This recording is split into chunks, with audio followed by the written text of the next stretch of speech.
So hello everyone. आज के इस वीडियो में हम लोग बात करने वाले हैं अपने बायोमोलिक्यूल के बारे में। ठीक है ना, ये नीट के लिए बहुत इंपॉर्टेंट है और आप जानते हो कितना इंपॉर्टेंट है।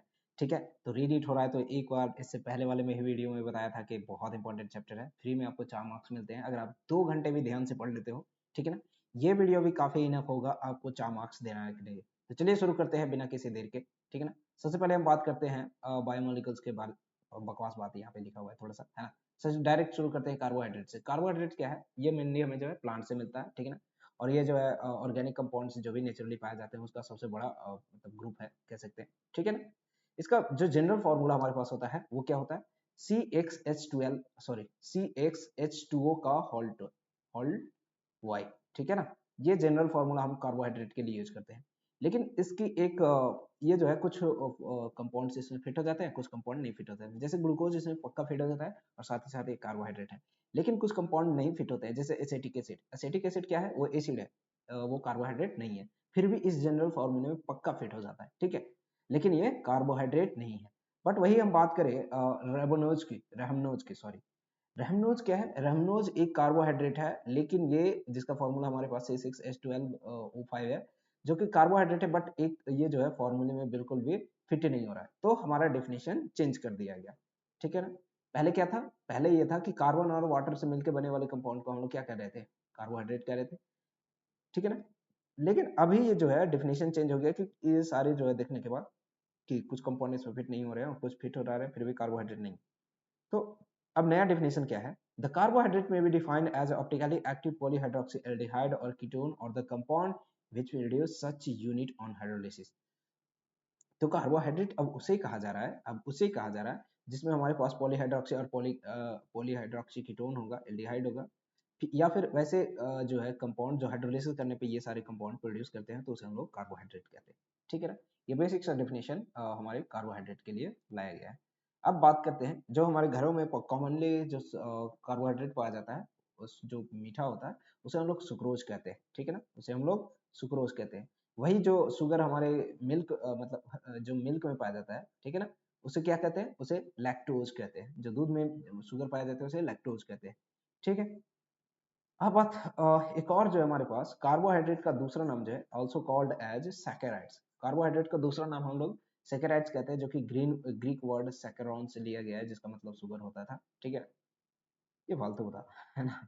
ओके, अब बात करते हैं क्लासिफिकेशन ऑफ कार्बोहाइड्रेट। कार्बोहाइड्रेट को हाइड्रोलिसिस के बेसिस पे, बिहेवियर ऑन द हाइड्रोलिसिस के बिहेवियर के बेसिस पे इसे 3 कैटेगरी में डिवाइड किया गया है। एक मोनोसेकेराइड्स, ओलिगोसेकेराइड्स और पॉलीसेकेराइड्स। ठीक है ना, क्या किया? मोनोसेकेराइड्स, ओलिगोसेकेराइड्स और पॉलीसेकेराइड्स। मोनोसेकेराइड्स क्या होता है? Carbohydrates that can not be hydrolysed further. ठीक है ना, उसे फर्दर हाइड्रोलाइज करके छोटे और में कन्वर्ट नहीं किया जाता, ये ऑलरेडी बहुत ही छोटा होता है। जैसे इसके बेस्ट एग्जांपल हमारे पास ग्लूकोज होता है और फ्रक्टोज होता है और राइबोज होता है। ठीक है ना, ये 3 कॉमन होते हैं। बाकी वैसे टोटल हमारे पास 20 मोनोसेकेराइड्स होते हैं। ठीक है ना, ठीक है ना, ओके, वेरी गुड। अब हमारे पास बात करते हैं ओलिगोसेकेराइड्स की। ओलिगोसेकेराइड क्या है? वैसे कार्बोहाइड्रेट जिसको अंदर हमारे पास 2 से 10 के बीच मोनोसेकेराइड्स यूनिट से मिलकर बना हो। वैसे कार्बोहाइड्रेट जो 2 से 10 के बीच में मोनोसेकेराइड के नंबर से मिलकर बना हो, ठीक है ना, उसे हम लोग ओलिगोसेकेराइड्स कहते हैं। ठीक है, और या फिर कह सकते हैं कि वैसे कार्बोहाइड्रेट जिनका हाइड्रोलिसिस करने पे 2 से 10 के बीच में हमारे पास मोनोसैकेराइड्स यूनिट प्रोड्यूस करते हैं, तो उसे हम लोग ओलिगोसैकेराइड्स कहते हैं। ठीक है ना, ओके। और इसी बेसिस पे number of monosaccharides present in oligosaccharides, या फिर जितने नंबर ऑफ हाइड्रोलिसिस करने पर नंबर ऑफ मोनोसैकेराइड जो प्रोड्यूस करते हैं उसके बेसिस पे हम जो फर्दर ओलिगोसैकेराइड्स को डिवाइड करते हैं या फिर हम नेम देते हैं। जैसे कि अगर 2 मोनोसैकेराइड प्रोड्यूस हो रहा है किसी भी कार्बोहाइड्रेट को हाइड्रोलिसिस करने पे, तो उसे हम लोग डाइसैकेराइड्स कहेंगे। अगर 3 प्रोड्यूस कर रहा है तो उसे ट्राइसैकेराइड्स कहेंगे, और 4 कर रहा है तो टेट्रा। ऐसे ही नाम देते जाते हैं। ठीक है ना, ये किस पे डिपेंड करता है? कितने नंबर ऑफ मोनोसैकेराइड्स प्रोड्यूस कर रहे हैं हाइड्रोलिसिस करने पे। ठीक है ना, ओके। अब बात करते हैं कि ये जो दोनों, अगर मान लीजिए मैं डाइसैकेराइड लेता हूँ, तो ये दो जो है, दो ये मोनोसैकेराइड प्रोड्यूस करेंगे, तो ये दोनों मोनोसैकेराइड सेम भी हो सकते हैं, डिफरेंट भी हो सकते हैं। ठीक है ना, जैसे कि अगर मैं सुक्रोज का हाइड्रोलिसिस कराता हूँ तो इससे जो हमें मिलता है अल्फा डी ग्लूकोज और बीटा बीटा बीटा हमारे पास फ्रक्टोज मिलता है। ठीक है ना, वहीं पे हमारे पास माल्टोज की मैं बात करूँ तो वहाँ पे हमें 2 मॉलिक्यूल्स केवल हमारे ग्लूकोज का ही मिलता है, ठीक है? ओके, तो ये हमारे पास इस तरीके के दोनों हो सकते हैं। कोई ऐसा फिक्स पैटर्न नहीं है कि दोनों मोनोसैकेराइड्स हमेशा क्या होना चाहिए, एक ही यूनिट का होना चाहिए या फिर दोनों दूसरे यूनिट का। दोनों हो सकते हैं, सेम और डिफरेंट दोनों, ठीक है ना? अब बात करते हैं पॉलीसैकेराइड्स के। पॉलीसैकेराइड वैसे कार्बोहाइड्रेट को कहते हैं जिसका हाइड्रोलाइसिस करने पे 10 से ज्यादा नंबर ऑफ हमारे पास क्या मिले, बहुत सारे हमारे पास मोनोसैकेराइड्स मिले, उसे हम लोग पॉलीसैकेराइड्स कहते हैं। इसके एग्जांपल हमारे पास होते हैं, एग्जांपल आपको याद रखनी है एवरीवन, ठीक है ना? स्टार्च, सेलुलोज, ग्लाइकोजेन और गम्स, ठीक है ना? ये वो वाला गम नहीं है जो हमारी जिंदगी में, ये वो गम है जिससे हम लोग यूज करते हैं, ठीक है?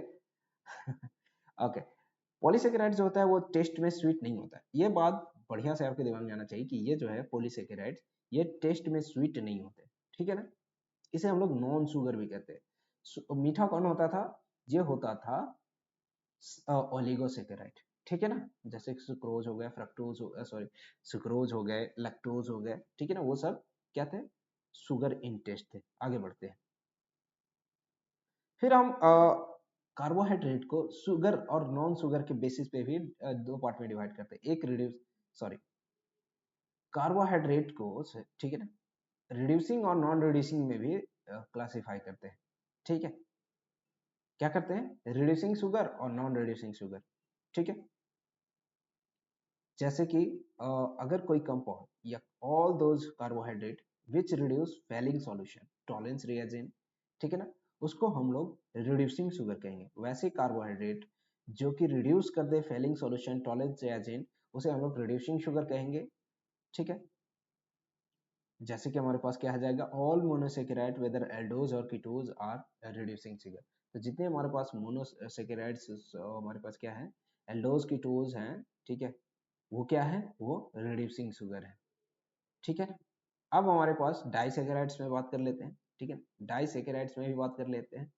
तो पहले हमारा मोनोसेकेराइड्स में क्या हो गया, सभी से क्या, सभी क्या हो गए, रिड्यूसिंग शुगर होंगे। डाइसेकेराइड में क्या होगा, इसमें कुछ रिड्यूसिंग शुगर भी होंगे, कुछ नॉन रिड्यूसिंग भी होंगे, ठीक है ना? अगर हमारे पास रिड्यूसिंग ग्रुप का, ठीक है ना, अगर रिड्यूसिंग ग्रुप मोनोसेकेराइड्स में, ठीक है, अगर फ्री है, अगर वो फ्रीली है, तो वो क्या हो जाएगा, वो रिड्यूस करेगा, ठीक है ना, वो रिड्यूस करेगा। अगर वो रिड्यूस करेगा तो वो रिड्यूसिंग शुगर होगा। अगर फ्री नहीं है, जैसे कि कीटोनिक ग्रुप, एल्डिहाइडिक ग्रुप, अगर बॉन्डेड है तो वो नॉन रिड्यूसिंग होगा, अगर नॉन बॉन्डेड है या फ्री है तो वो रिड्यूसिंग कहलाएगा। क्या समझे, यहाँ पे गड़बड़ हो रहा है क्या? डाइसेकेराइड दोनों तरीके का हो सकता है, ये रिड्यूसिंग भी हो सकता है, ये नॉन रिड्यूसिंग। मोनोसेकेराइड क्या था, वो तो पक्का रिड्यूसिंग शुगर ही होगा, ठीक है ना? लेकिन डाइसेकेराइड रिड्यूसिंग भी हो सकता है, नॉन रिड्यूसिंग भी हो सकता है। अब ये डिपेंड करेगा कि एल्डिहाइडिक ग्रुप और कीटोनिक ग्रुप बॉन्डेड है या नहीं। अगर बॉन्डेड है तो रिड्यूस नहीं कर पाएगा किसी भी फेलिंग सॉल्यूशन या टॉलेंस रिएजेंट को। अगर वो रिड्यूस नहीं करेगा तो बॉन्डेड की कंडीशन में क्या हो जाएगा, वो नॉन रिड्यूसिंग होगा। बॉन्डेड के कंडीशन में नॉन रिड्यूसिंग, और अनबॉन्डेड कंडीशन या फ्री के फॉर्म में वो क्या हो जाएगा, रिड्यूसिंग शुगर हो जाएगा। जैसे कि माल्टोज हो गए, लैक्टोज हो गए, ये क्या है, रिड्यूसिंग शुगर है। सुक्रोज क्या है, नॉन रिड्यूसिंग शुगर है। तो ये बात याद रखने वाली बात थी, ठीक है ना? मोनोसेकेराइड को फर्दर हम जो है नंबर ऑफ कार्बन और एल्डिहाइडिक और कीटोनिक ग्रुप के बेसिस पे डिवाइड करते हैं, ठीक है ना, जिसका जनरल नाम दिया जाता है, जनरल नाम एल्डोज, एल्डोज, और फिर जितने नंबर कार्बन है, ठीक है ना, एल्डोज हम कहते हैं अगर एल्डिहाइड ग्रुप प्रेजेंट हो तो, या फिर कीटोज कहते हैं कीटोन ग्रुप प्रेजेंट हो तो। और ये डिपेंड करता है कि कितने नंबर ऑफ कार्बन प्रेजेंट है। तो अगर 3 प्रेजेंट है तो ट्राइओज यूज करेंगे, 4 प्रेजेंट है तो टेट्राओज, टेट्रोज करेंगे, ठीक है ना? सो इस तरीके से, तो इन दोनों को ऐड करो, एल्डोज प्लस ट्राइओज क्या बन जाएगा, एल्डो, ठीक है ना, एल्डो ट्राइओज, एल्डो टेट्रोज, इस तरीके से हमारे पास कंपाउंड बन जाएंगे, है ना? क्लियर एवरीवन, ठीक है ना?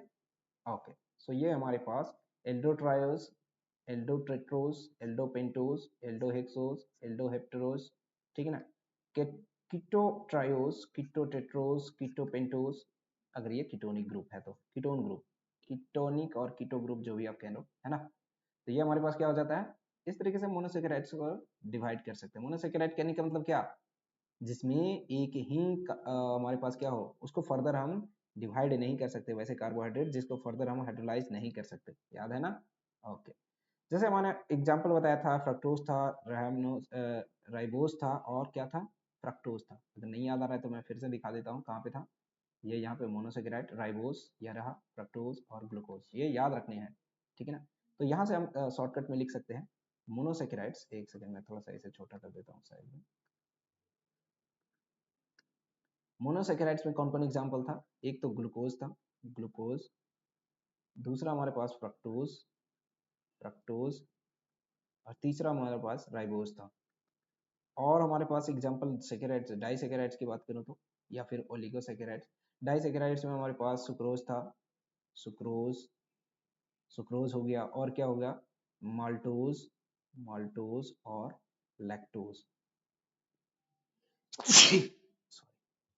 ये क्या है? डाइसेकेराइड्स के हमारे पास एग्जांपल थे। और थर्ड में हमारे पास पॉलीसेकेराइड्स का एग्जांपल था, तो वो था स्टार्च, स्टार्च, सेलुलोज, सेलुलोज, और क्या था?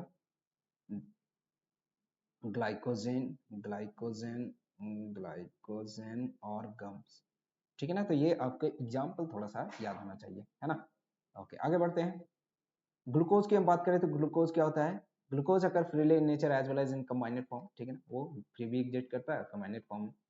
हमारे पके अंगूर में ज्यादातर पाया जाता है, ठीक है ना, ज्यादातर फ्रूट्स और शहद में पाया जाता है। या फिर हम इसे ठीक है ना, हम इसे दूसरे तरीके से भी निकाल सकते हैं, जैसे कि अगर हम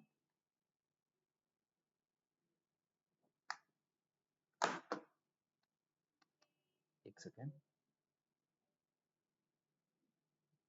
ओके, सो दूसरा तरीका क्या है? दूसरा तरीका है कि हम जो है ग्लूकोज, ये जो सुक्रोज है उसको क्या करें, उसको बॉयल करें थोड़ा सा अल्कोहलिक, हमारे पास HCl और H2SO4 के प्रेजेंस में अल्कोहलिक सॉल्यूशन में थोड़ा सा बॉयल करें। तो उसको बॉयल करेंगे तो हमें मिल जाएगा क्या? ग्लूकोज और फ्रक्टोज, ठीक है ना, इक्वल अमाउंट में। याद रखने वाली बात क्या है? इक्वल अमाउंट में। तो ये आप देख सकते हो, ये फॉर्मूला दोनों का सेम होता है, स्ट्रक्चर में थोड़ा सा डिफरेंस होता है, इसलिए हम ग्लूकोज और फ्रक्टोज कहते हैं। फिर दूसरा तरीका है कि आप स्टार्च को क्या करो कि कमर्शियली जो है, जो बड़े लेवल पे प्रोडक्शन होता है, वहाँ पे क्या होता है, ग्लूकोज जो होता है कहाँ से मिलता है? हाइड्रोलिसिस किसके से? स्टार्च के हाइड्रोलिसिस से, ठीक है ना। फिर उसको क्या करते हैं? बॉईल करते हैं डाइल्यूट H2SO4 की प्रेजेंस में एट 293 केल्विन, ठीक है ना, अंडर प्रेशर, ठीक है। तो ये थोड़ा सा दूसरा मेथड, एक पहला मेथड, ये दूसरा मेथड आप याद रखने की कोशिश करना, ठीक है ना। स्टार्च या सेलुलोज को हम क्या करते हैं, अंडर प्रेशर में 120 डिग्री सेल्सियस, ये आप जब कन्वर्ट करोगे तो ये 120 डिग्री सेल्सियस आएगा। तो इतने टेम्परेचर पे हीट करके किसमें बॉईल करते हैं? H2SO4 वाले सॉल्यूशन में, ठीक है ना, डाइल्यूट वाले, कॉन्सेंट्रेटेड नहीं, ठीक है। तो हमें क्या मिलता है? ग्लूकोज मिल जाता है, ठीक है ना। ओके, तो ये दो मेथड है जिससे हम लोग प्रैक्टिकली ग्लूकोज बनाते हैं। आगे बात करते हैं। ग्लूकोज क्या होता है? एल्डोहेक्सोज होता है, मतलब इसमें एल्डिहाइड ग्रुप प्रेजेंट होगा। इसमें क्या होगा? एल्डिहाइड ग्रुप प्रेजेंट होगा। इसे हम लोग डेक्सट्रोज भी कहते हैं, इसे हम लोग डेक्सट्रोज भी कहते हैं, ठीक है ना। और ये बहुत सारे कार्बोहाइड्रेट का मोनोमर्स होता है, क्योंकि ये आप जानते हो ये मोनोसेकेराइड्स होता है, ठीक है ना, ठीक है। ये जो हमारे अर्थ क्रस्ट पे सबसे ज्यादा पाया जाने वाला में से एक है, ठीक है, ऐसा ही कह सकते हैं, ठीक है। इसका मॉलिक्यूलर फॉर्मूला C6H12O6 होता है, ठीक है ना, ठीक है। और ये जो है अगर हीट किया जाए तो ये इंपॉर्टेंट हो जाता है एवरीवन। ये बहुत सारे पेपर में पूछा गया है, मैं आपको दिखाऊंगा, हमने ऑलरेडी वीडियो अपलोड भी कर रखा है, आपको दिखाया भी है कि ये किस किस एग्जाम में पूछा जा चुका है। तो ये क्वेश्चन पूछा जा चुका है एवरीवन, कि ये डायरेक्ट इससे क्वेश्चन आया था, है ना। अभी एग्जैक्ट ईयर याद नहीं है, 2019 और 20 के आसपास में जेई में पूछा था, जेई मेंस में। प्रोलॉन्गेड हीटिंग HI के साथ अगर हम इसे हीट कर देते हैं ग्लूकोज को, तो हमें नॉर्मल हेक्सेन मिल जाएगा, ठीक है ना। All the 6 member are in straight chain, ठीक है। तो आप ये रिएक्शन याद रख सकते हो। उसी तरीके से ग्लूकोज अगर हमारे पास हाइड्रोक्साइम से रिएक्ट करेगा तो क्या हो जाएगा? ये डबल बॉन्ड O के साथ, ये आप ऑर्गेनिक एसिड में पढ़ते हो, ऑर्गेनिक क्या बोलते हैं, ऑर्गेनिक केमिस्ट्री में पढ़ते हो कि ये जो है NH2 और OH, यहाँ से वाटर निकल के एक तरीके का रिएक्शन देता है और OH अटैच हो जाता है। तो ये क्या है? ये प्रेजेंस दिखाता है क्या? ये दिखाता है कि कार्बोनिल ग्रुप प्रेजेंट है, एक ये रिएक्शन देता है। तो इसी तरीके से HCl के साथ रिएक्शन करके जो है, इसे क्या बोलते हैं? साइनोहाइड्रिन प्रोड्यूस करता है। साइनाइड जो होता है, ये इसके साथ ग्लूकोज के साथ रिएक्शन करके बनाता है क्या? साइनोहाइड्रिन, ठीक है, ठीक है ना। ओके, तीसरा तीसरा हमारे पास ये पहला रिएक्शन आप याद रखोगे, ये दूसरा रिएक्शन और ये तीसरा रिएक्शन। चौथा प्रॉपर्टी क्या है? Glucose get oxidises to the 6 carboxylic acid, अगर हम इसे mild oxidising agent like bromine water के साथ रिएक्ट करवा देते हैं तो, ठीक है ना। तो ये क्या हो जाएगा, ब्रोमीन वाटर के साथ अगर हम रिएक्ट करवा रहे हैं तो याद रखने वाली बात क्या है, ये क्या है, माइल्ड ऑक्सीडाइजिंग एजेंट। तो केवल एक को ऑक्सीडाइज करके एल्डिहाइड से एसिड में कन्वर्ट कर देगा। तो ये एल्डिहाइड ग्रुप है, इसको पर डे क्या कर दे रहा है, एसिड में कन्वर्ट कर दे रहा है। बाकी रिमेन सेम है, बाकी रिमेन सेम है। अब ध्यान से देखो, तो इस वाले को क्या कहते हैं, इसी को हम लोग ग्लूकोनिक एसिड कहते हैं, ठीक है। अगर यहीं पे हम एसेटाइलेशन करा देते हैं, तो एसेटाइलेशन करेंगे तो उसमें क्या होता है, अल्कोहल ग्रुप में जितने भी हमारे पास अल्कोहल ग्रुप है, वहां पे एसिटिक एनहाइड्राइड ऐड हो जाता है, और हमारे पास CHO वाला ग्रुप, CHO वाला पार्ट नहीं ऐड होता है। तो टोटल 5 हमारे पास एसिटिक एनहाइड्राइड। तो इससे भी क्वेश्चन पूछा जा चुका है, इससे भी क्वेश्चन पूछा जा चुका है, मतलब हर लाइन से इसमें ऑलरेडी क्वेश्चन पूछा जा सकता है, पूछा जा चुका है, ठीक है, ठीक है ना। और ये अगर रिएक्शन दे रहा है एसिटिक एनहाइड्राइड के साथ, तो ये बता रहा है कि इसमें हमारे पास 5 OH ग्रुप प्रेजेंट है, ठीक है, इसमें हमारे पास 5 OH ग्रुप प्रेजेंट है, और पांचों जो है क्या है, डिफरेंट डिफरेंट कार्बन एटम से अटैच्ड है। आगे की बात करते हैं, on hydrolysis with the nitric acid, on hydrolysis with the nitric acid, अगर हम इसे हाइड्रोलिसिस कर दें नाइट्रिक एसिड के साथ, तो क्या हो जाएगा, ऑक्सीडाइजेशन हो जाएगा इसका ग्रुप का और इसका ग्रुप का, बाकी बीच वाला सेम रहेगा, ठीक है ना। वो चारों यूनिट जो है, जहाँ पे हमें इसे फ्रीली हमारे पास मिल रहा है, वो क्या हो जा रहा है, ठीक है, उसे कन्वर्ट कर दे रहा है 1 डिग्री वाले को, ठीक है ना, 1 डिग्री वाले को कन्वर्ट कर दे रहा है एसिड में, और बाकी जो है सेम रह जा रहा है। तो ये ग्लूकोज को भी कर सकता है और ग्लूकोनिक एसिड को भी। तो ये हमारे पास क्या है, ग्लूकोज है, और दूसरा हमारे पास ग्लूकोनिक एसिड है, ठीक है ना। तो ये हमारे पास क्या हो जाता है, ये हमारे पास क्या हो जाता है, इस ये बताता है कि ये हम अगर HNO3 यूज करते हैं अल्कोहलिक, ठीक है ना, अल्कोहलिक में, तो प्राइमरी अल्कोहल जो है, अल्कोहलिक जो है ग्रुप जो है, वो क्या हो जाएगा, ग्लूकोज का या फिर ग्लूकोनिक एसिड का, दोनों जो है कन्वर्ट हो जाएगा सैक्रिक एसिड, ठीक है, सैक्रिक एसिड। सो अगर हमारे पास चार, हमारे पास क्या रह जाए, अल्कोहलिक ग्रुप रह जाए, और दोनों वाटर जो होते हैं, ठीक है, एक्सटर्नल हमारे पास कार्बन जो है, अगर वो एसिड में कन्वर्ट हो जाए, तो वो क्या हो जाएगा, सैक्रिक एसिड हो जाएगा वो, ठीक है ना, क्लियर, ओके। ओके, तो आप देख सकते हो ये 3 तरीके का हमारे पास क्या है, ग्लूकोज का हमारे पास स्ट्रक्चर है 2 तरीके से, और ये तो हमारे पास ग्लूकोनिक एसिड है, ठीक है। ग्लूकोज जो है करेक्टली नेम हम लिखते हैं, वो आता है डी प्लस ग्लूकोज, ठीक है ना, करेक्टली हम डी प्लस ग्लूकोज कहते हैं। डी क्या है, डी रिप्रेजेंट करता है कन्फिग्रेशन, जैसे कि स्टीरियो आइसोमरिज्म में आप पढ़ते हो, ठीक है ना, आप जानते हो ये सारी चीजें, ठीक है। और प्लस क्या रिप्रेजेंट करता है, कि ये डेक्स्ट्रो रोटेटरी नेचर में, ठीक है ना। याद रखने वाली बात है कि डी और एल हमारे पास आता है, तो हम तुरंत वहां पे ऑप्टिकल आइसोमरिज्म में चले जाते हैं, और वहां से दिमाग लगाना शुरू कर देते हैं, ठीक है ना। बट यहाँ पे क्या है, ठीक है ना, it may be remember that D and L have no relation with the optical activity of the compound, ठीक है ना। तो यही बात कहने की कोशिश कर रहा है ये भी, कि ये जो है ऑप्टिकली से ज्यादा रिलेट नहीं करना है, ऑप्टिकली एक्टिविटी में हम जो है आइसोमरिज्म में चले जाते हैं, तो वहां पे बात नहीं कर रहा है, ये बस बता रहा है कि ये जो है कॉन्फ़िगरेशन है, और प्लस जो है डेक्स्ट्रो रोटेटरी, ये ऑप्टिकली एक्टिविटी रिलेशन जो है उसके बारे में बिल्कुल नहीं बता रहा है, ठीक है ना, ओके, ठीक है ना, आगे बढ़ते हैं, ओके। इस तरीके से हम ग्लिसरॉल डिहाइड का 2 नाम देते हैं, ठीक है ना। अगर एच हमारे पास आप देख सकते हो, इस साइड है राइट साइड, तो इसे हम लोग प्लस लिखते हैं, लेफ्ट साइड है तो उसे माइनस लिखते हैं, ठीक है। ध्यान देने वाली बात है कि इसी फॉर्म में होना चाहिए तभी हम, तो इसी बेसिस पे हमारा जो है नोमेनक्लेचर जो है हमारे पास ग्लूकोज का आता है, ठीक है। आप देख सकते हो ग्लिसरॉल डिहाइड, ये राइट साइड में प्लस था, तो इसीलिए हमने डी प्लस वाले को इस तरीके से हमने ग्लूकोज डी प्लस किया, ठीक है। बस यही कह रहा था, इतना लंबा सा, ओके। पर ये सारी चीजें जो है एक्सप्लेन तो हो गया, लेकिन इस स्ट्रक्चर के साथ थोड़ी सी दिक्कत थी, है ना। Structure one of the glucose contain most of the property it's but the fact could not explain by this feature, ठीक है ना। ये जो है कुछ फैक्ट को मतलब एक्सप्लेन नहीं कर पाया था, ठीक है।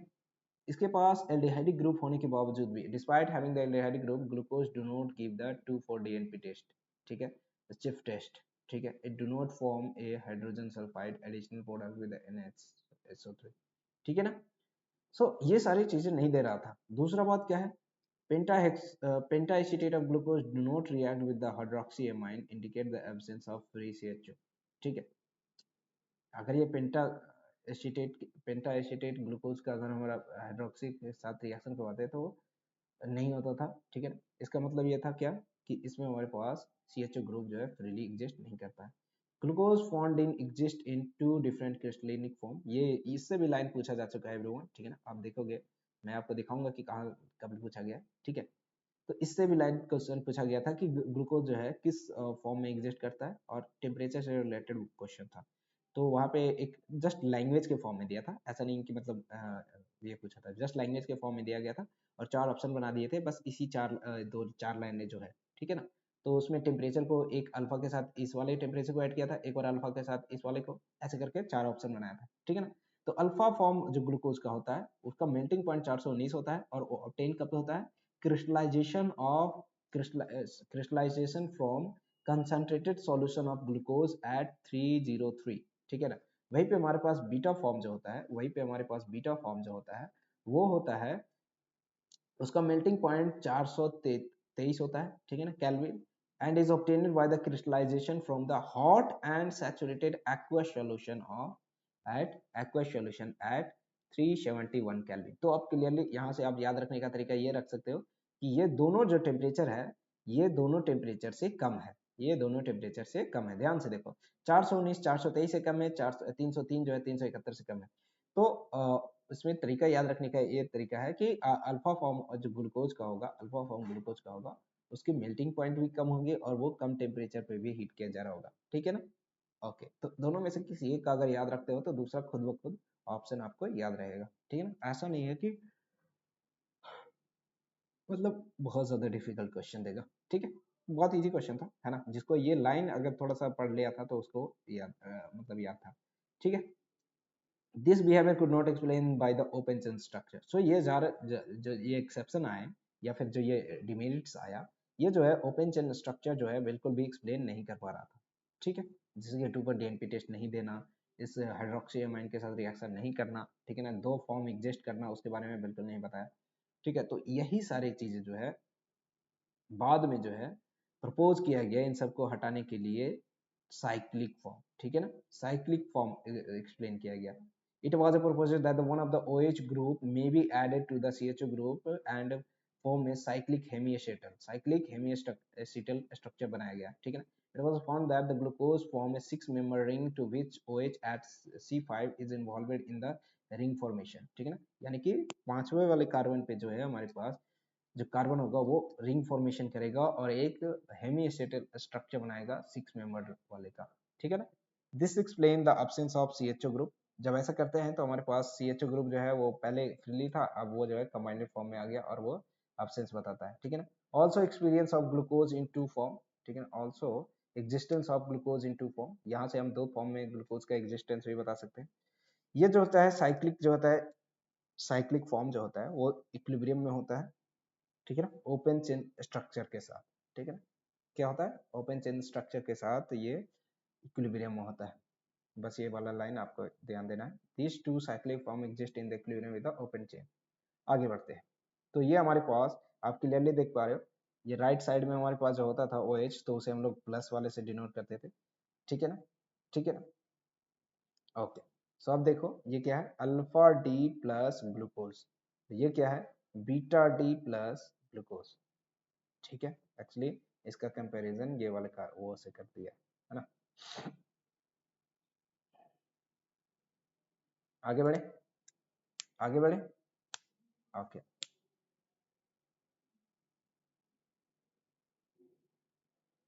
आगे बढ़ते हैं। अब हमारे पास the two cyclic hemiacetal form of the glucose differ only in the configuration of hydroxy group at C1, ठीक है ना। अभी हमने बताया ना कि ये जो C1 पे जो हमारे पास OH ग्रुप है उसके कॉन्फ़िगरेशन में केवल चेंजेस है, जिसकी वजह से हमें 2 साइक्लिक हेमिएसेटल का मतलब 2 फॉर्म देखने को मिलता है ग्लूकोज के, ठीक है ना। ओके एवरीवन, और इसी को हम लोग क्या कहते हैं, एनोमेरिक कार्बन। ये जो हमारा कार्बन है जिसपे हमारा OH ग्रुप डिफरेंट हो रहा है उसी को एनोमेरिक कार्बन कहते हैं, ठीक है। और ये जो 2 डिफरेंट डिफरेंट फॉर्म बने हैं कार्बन के, आई मीन ग्लूकोज के, ठीक है ना, इसी आइसोमर को हम लोग क्या कहते हैं, alpha form and beta form, ठीक है। ये क्या कहलाते हैं, एनोमर्स कहलाते हैं एक दूसरे के, ग्लूकोज की मैं बात कर रहा हूँ, ठीक है ना। 6 member cyclic structure of glucose called pyranose structure, जिसमें अल्फा बीटा फॉर्म हमने दिखाया, देखो ये देखा, ठीक है ना। एनालॉगी विद द पायरोन, ठीक है ना। पायरान के साथ जो है इसके जैसा ही स्ट्रक्चर बनता है, इसीलिए इसके जैसा ही हम लोग नाम रख देते हैं। ठीक है, ओके ना। क्लियरली कह रहा है कि पायरान एक साइक्लिक कंपाउंड है हमारे पास, जिसमें एक ऑक्सीजन जो होता है 5 कार्बन होता है रिंग के फॉर्म में। Cyclic structure correctly represented by the Howarth structure. तो ये जो साइक्लिक स्ट्रक्चर है जो इस फॉर्म में हम लिख रहे हैं, उसको बढ़िया से जो है करेक्टली फॉर्म में हॉवर्थ स्ट्रक्चर में रखा जाता है, मतलब लिखा जाता है इस फॉर्म में। ठीक है, क्लियर है ना। तो ये हमारे पास एक क्वेश्चन इससे भी डायरेक्ट पूछ लिया था कि ऑप्शन दिया था और पूछा था कि इसमें से ग्लूकोज कौन है, फ्रक्टोज कौन है। आई थिंक ग्लूकोज या फ्रक्टोज से क्वेश्चन पूछा था। तो ये भी आपको ध्यान रखना है कि इस वाले में आपको देखो तो एक्चुअली डिफरेंस कर दिया था इधर इसके और इसके बीच में। ठीक है ना, तो एक ऐसे कर दिया था ऑप्शन और ये दोनों को सेम रखा था। एक ऑप्शन में इसको जस्ट ऊपर कर दिया OH को, इसको ऐसे कर दिया और पूछा था कि अल्फा डी प्लस ग्लूकोज कौन सा है, आई मीन ग्लूको पायरोनोज जो भी है कौन सा है। ठीक है, तो आप देख सकते हो कितना इंपॉर्टेंट है एनसीईआरटी का लाइन बाय लाइन। ठीक है, ऐसा करके क्वेश्चन पूछा था, मैं आपको सब दिखाऊंगा क्वेश्चन। ठीक है ना। ओके, अब बात करते हैं फ्रक्टोज की। तो फ्रक्टोज क्या होता है, इसमें एक कीटोन ग्रुप प्रेजेंट होता है, कीटोन ग्रुप प्रेजेंट होता है और ये कार्बन नंबर 2 पे प्रेजेंट होता है। ठीक है, तो fructose is a important ketohexose, it obtained along with the glucose by the hydrolysis of disaccharide sucrose. ठीक है ना, ये सुक्रोज के जो कि डाइसैकेराइड्स है उसके हाइड्रोलिसिस करने पे हमें ग्लूकोज के साथ फ्रक्टोज भी मिलता है। ठीक है ना, बहुत ही इजी है, हमने ऑलरेडी देख रखा है। ठीक है ना। इसके मॉलिक्यूलर फॉर्मूला की मैं बात करूं तो वो भी क्या होता है C6H12O6। ठीक है ना, आगे की बात करते हैं, आगे की बात करते हैं। ओके ना, जब हमें रिएक्शन के बेसिस पे देखा गया तो ये पाया गया कि इसके पास कीटोन ग्रुप है। ठीक है ना, ऐड किस पे, कार्बन नंबर 2 पे, और 6 मेंबर स्ट्रेट हमारे पास जो है चेन बनता है। ठीक है, जैसा कि हमारे पास ग्लूकोज में होता है। ओके, ये क्या होता है, it is belongs to D series and is a laevorotatory compound. ये डी सीरीज का होता है और ये लिवोरेटेटरी नेचर में होता है। ठीक है ना। ओके, इसीलिए हम लोग इसे कैसे लिखते हैं, it is appropriately written as D minus fructose, it is written as D minus fructose। ठीक है ना, easy everyone। Okay, its open chain structure is shown। ये जो आपको ओपन चेन स्ट्रक्चर दिख रहा है, ठीक है ना, यही हमारे पास क्या है, फ्रक्टोज है। तो लिवोरोटेटरी होने की वजह से, डेक्स्ट्रोरोटेटरी था तो प्लस लिखते थे, लिवोरोटेटरी है तो माइनस लिखते हैं, है ना। ओके ओके, सो नाउ अब क्या बात करते हैं, ये भी हमारे पास क्या होता है, दो साइक्लिक फॉर्म में एग्जिस्ट करता है। ठीक है ना, दो साइक्लिक फॉर्म में एग्जिस्ट करता है।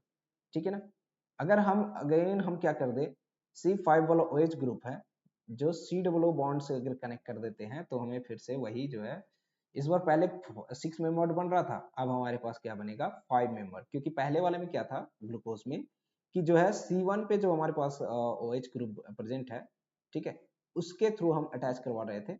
सॉरी, C5 पे जो प्रेजेंट है वो कार्बन के पहले वाले पे CHO ग्रुप से अटैच होता था। ठीक है ना, ये देखो, ठीक है, ओके, ठीक है ना। तो इस तरीके से हमारे पास अटैच होता था। एक्चुअली ये क्या लिखा है, configuration hydroxy group at C1। Okay, हम क्या डिस्कस कर रहे थे, हाँ ये डिस्कस कर रहे थे कि अगर हमें ये जो है सेकेंड हमारे हमारे पास जो सी डबल बॉन्ड O जो है वो किस पे अटैच है, वो सेकेंड कार्बन पे है। अगर पांचवें कार्बन पे प्रेजेंट OH ग्रुप को अगर अटैच कराते हैं तो ये हमें देखो किस तरीके से हमें क्या मिल रहा है, इस तरीके से हमारे पास एक साइक्लिक स्ट्रक्चर मिल रहा है जो कि एक 5 मेंबर रिंग है जिसे हम लोग फ्यूरॉन कहते हैं। आई होप आपने ये ऑर्गेनिक कंपाउंड में बहुत ही अच्छे से देखा फ्यूरॉन। ठीक है ना, फ्यूरान क्या है, एक 5 मेंबर साइक्लिक कंपाउंड है जो कि एक ऑक्सीजन और 4 कार्बन आइटम से मिलकर बना होता है।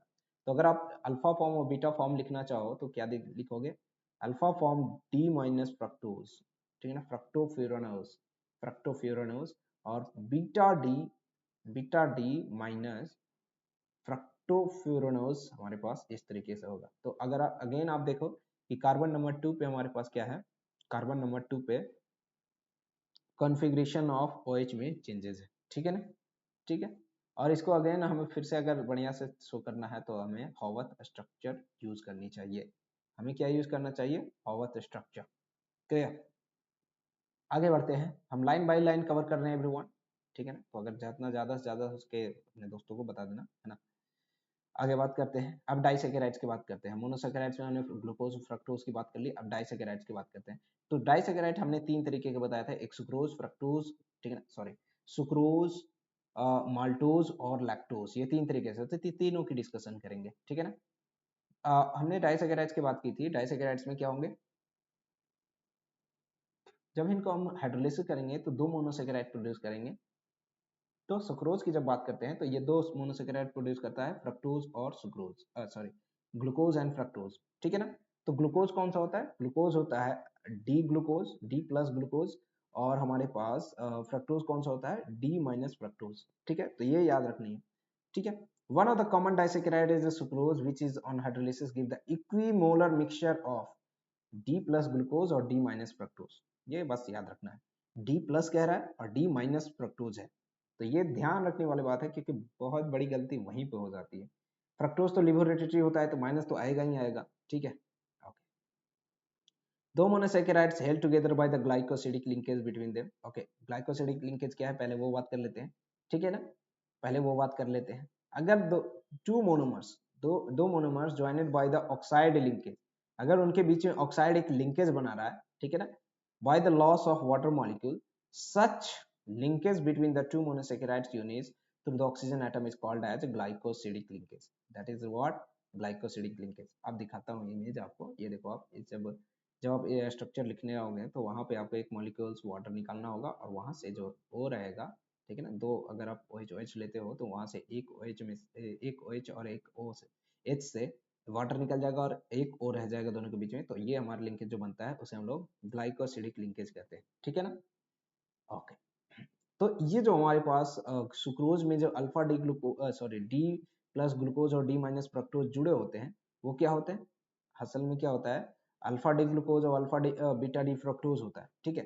तो ये क्या होता है, ये जो है ग्लाइकोसिडिक लिंकेज से मिलकर बना होता है, जिसमें कि एक जो हमारे पास, ठीक है ना, two monosaccharides are held together by the glycosidic linkage between the C1 of alpha glucose, alpha हमारे पास ग्लूकोज होगा उसके C1 पे, और C2 of beta fructose, C2 of beta fructose किस पे हो जाएगा, दूसरे हमारे फ्रक्टोज पे, ठीक है। तो उसके सेकंड नंबर कार्बन पे हमारे पास क्या हो जाएगा, ये बना लेगा लिंकेज, आप क्लियरली इमेज में भी देख सकते हो, ठीक है ना, ठीक है। अब यहाँ पे आप देख सकते हो, अब यहाँ पे देख सकते हो, since the reducing group of glucose, ये रिड्यूसिंग ग्रुप ऑफ ग्लूकोज जो है वो क्या था, ठीक है ना, glucose and fructose are involve in the glycosidic and bond formation, ये जो है हमारे पास जो एल्डिहाइड ग्रुप और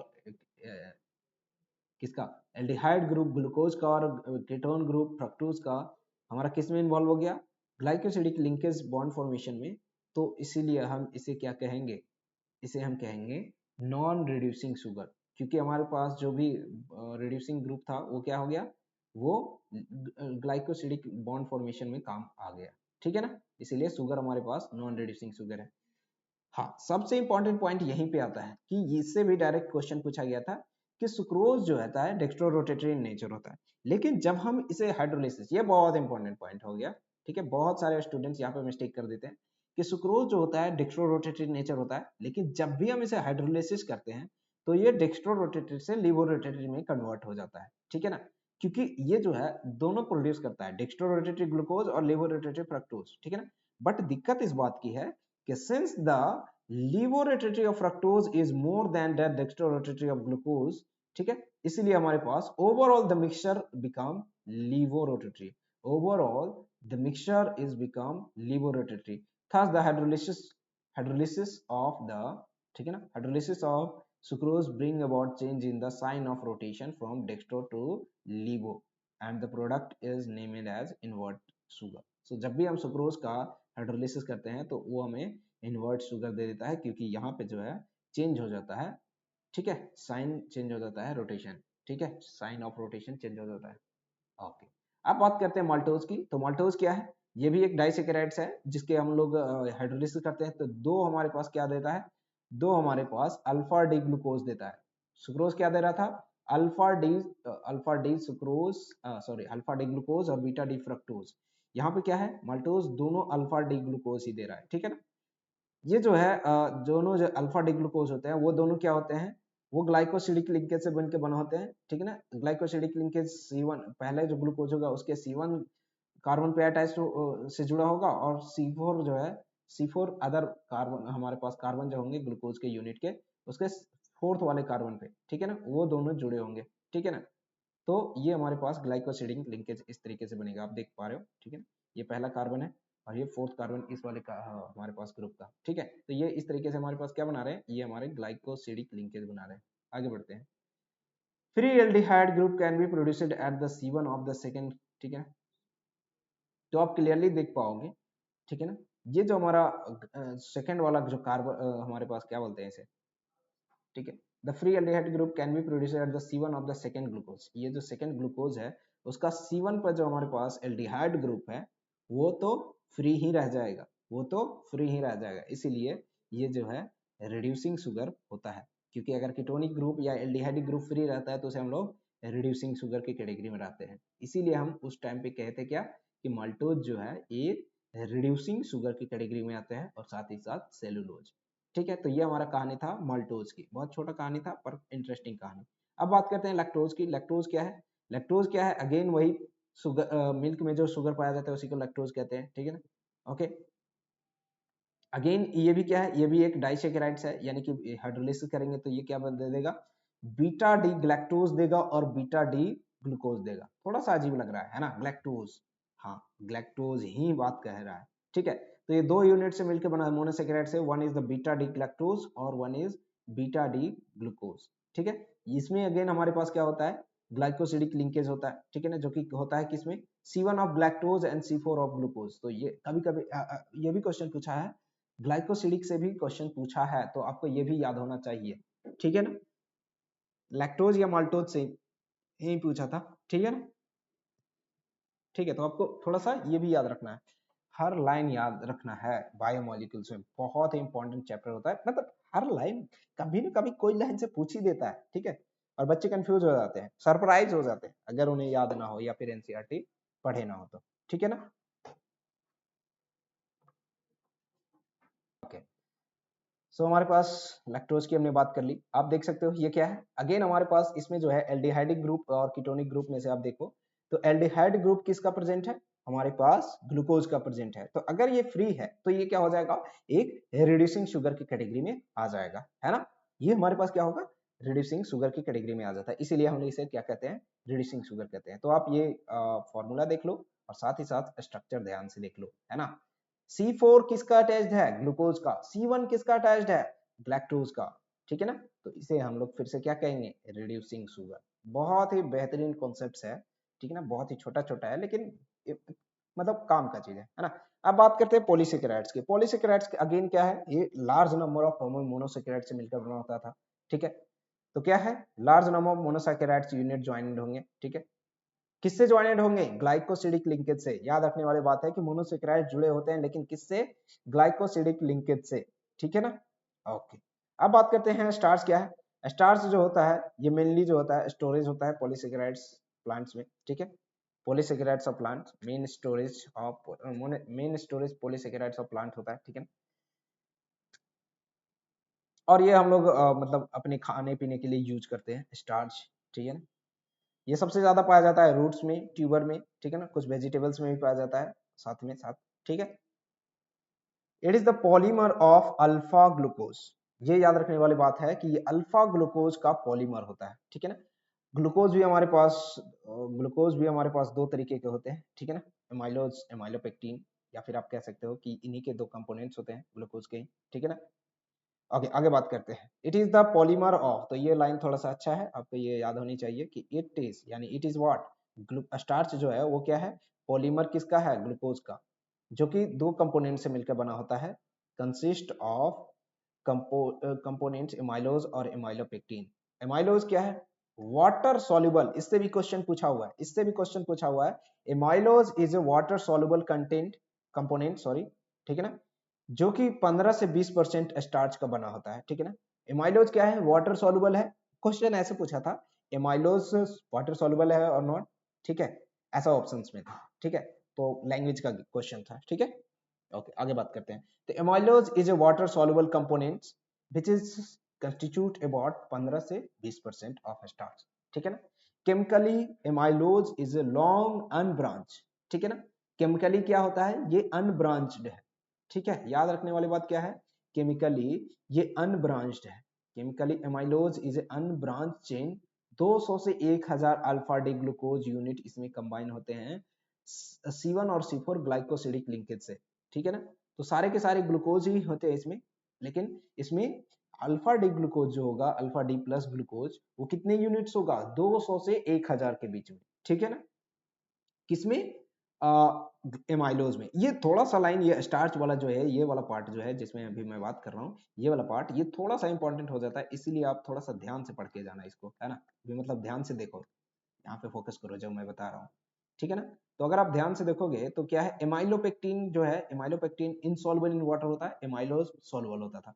तो नाम में कंफ्यूज नहीं होना, एमाइलोपेक्टिन इनसॉल्युबल इन वाटर, ठीक है ना। और क्या है, अगर एमाइलोज 15 से 20% पर मतलब मिलके बना है किससे, स्टार्च, तो एमाइलोपेक्टिन कितना होगा, 20 से 85% हमारा स्टार्च किससे बना होता है, एमाइलोपेक्टिन से। ये दोनों क्या है, एमाइलोज और एमाइलोपेक्टिन, ये जो है हमारे पास एमाइलोज जो है क्या है, अनब्रांच है, एमाइलोपेक्टिन ब्रांचेड चेन है। ये क्या है, ये एक ब्रांचेड चेन पॉलीमर है, ठीक है ना। ब्रांचेड चेन पॉलीमर किसका है, अल्फा डी ग्लूकोज का, अल्फा डी ग्लूकोज का, अल्फा डी प्लस ग्लूकोज ज्यादा बढ़िया रहेगा, है ना। आगे की बात करते हैं, तो आप देख सकते हो ये हमारे पास अल्फा लिंकेज है, अल्फा लिंकेज, ठीक है। और क्या है, अल्फा लिंकेज, ये क्या है, अनब्रांच्ड है। आप, मैं अगर लिखूं तो ये क्या है, अनब्रांच। अनब्रांच कौन होता है, एमाइलोज। और ब्रांचेड कौन होता है, ब्रांचेड कौन होता है, एमाइलोपेक्टिन, ठीक है ना, एमाइलोपेक्टिन। देख सकते हो, ये देखो, ये इस तरीके से। तो वहां पे जो है एमाइलोज में हमारे पास C1 और C4 के बीच में ग्लाइकोसिडिक लिंकेज है, ठीक है ना। C1 और C4 के बीच में ग्लाइकोसिडिक लिंकेज है, ठीक है ना। ओके। और हमारे पास एमाइलोपेक्टिन की आप देखोगे तो C1 और C4 तो है ही, ठीक है, C1 और C4 तो है ही, साथ ही साथ, ठीक है ना, इस big chain is formed by the C1 and C4। C1 और C4 के बीच में तो है ही, लेकिन साथ ही साथ क्या है, एक सेकंड मैं एक लाइन छोड़ रहा हूँ क्या, alpha D glucose unit in which the chain is formed by, chain जो बनता है C1 और C4 के बीच में बनता है, साथ ही साथ जो ब्रांचेड बन रहा है, जो ब्रांच बन रहा है C1 और C6 के बन रहा है, ठीक है। आप देख सकते हो C1 और C4 के बीच में तो ये बन ही रहा है, ये एमाइलोपेक्टिन का है, एमाइलोज यहीं तक था, ठीक है ना। ये एमाइलोज पेक्टिन का है, तो इसमें C1 और C4 के बीच में तो बन ही रहा है, और ये जो बन रहे हैं C1 और C6, वो क्या है, ब्रांचेड के लिए, ठीक है ना, वो ब्रांचेड के लिए। तो ये देखो इस तरीके का हमारे पास बनता है, नहीं वो दो अलग है, ये हमारे पास एमाइलोपेक्टिन का स्ट्रक्चर है, ठीक है। एक स्ट्रक्चर और यहाँ पे आएगा, ठीक है, इस तरीके से आप समझ रहे हो, ठीक है। आप थोड़ा सा ध्यान से देखोगे तो आपको समझ में आ जाएगा। आगे चलते हैं, ठीक है। अब बात करते हैं, बस यही था कहानी सेलुलोज का, सॉरी स्टार्च का, ठीक है। दूसरा हमारे पास पॉलीसेकेराइड्स कौन है, सेलुलोज है। दूसरा हमारे पास पॉलीसेकेराइड्स क्या है, सेलुलोज है। सेलुलोज क्या है, ये भी क्या होता है, प्लांट्स में बहुत ज्यादा पाया जाता है, अकर एक्सटेंसिवली एक्सक्लूसिवली इन प्लांट, ठीक है ना। ये अगेन हमारे पास सब ऑर्गेनिक कंपाउंड का या ऑर्गेनिक सबस्टांस में बहुत ज्यादा पाया जाता है, ठीक है। Okay, predominantly constituent of the cell wall of plant cell. इससे जो है सेलुलोज से हमारे पास कौन बना होता है, सेल वॉल बने होते हैं किसके, प्लांट सेल के, ठीक है। Cellulose is the straight chain, cellulose is a straight chain polysaccharide composite of only beta D glucose. ये क्या है, स्ट्रेट चेन तो है, लेकिन ये किससे मिलकर बनता है, बीटा डी ग्लूकोज का। हमारे पास सुक्रोज किससे, स्टार्च किससे बना है, अल्फा डी ग्लूकोज, ठीक है ना।